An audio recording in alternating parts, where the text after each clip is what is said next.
Айымға тоқшет. Ассаламу алейкум, Кыргыз биртуган жамаат, биртугандар. Азыркы границада күрттөр менен биздин кыргыз кирди чыктырган таксисттер разборка болуп тур. Анан ушул эки машина, 3 машина экен, то есть 3 машина келесе бул жерден жол тосуп, гаи турат. Жол тосуп, машиналар бүт сабап, 6 жашар бул байкенин кызы бар, кызынын башын жарып, мына терезелерин бүт толкалап.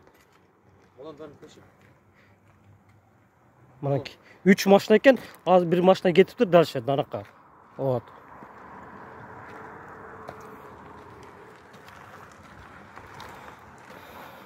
Ушу мен кайрылган себебим кийинки кыргыздар кичине нерседен тартышпай эле дөңгөлөктөрүн бүтүн тешип салыптыр.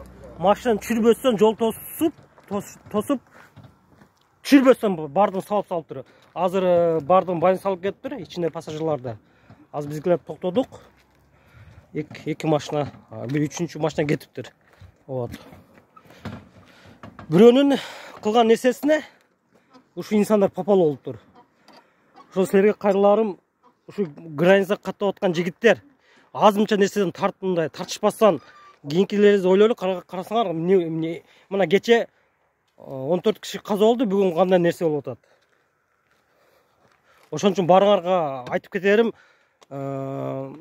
кичине өзүбүзгө тартып сактайлы, гордость алдырбайлычы, суранам силерден. Карасаңар, просто жалко.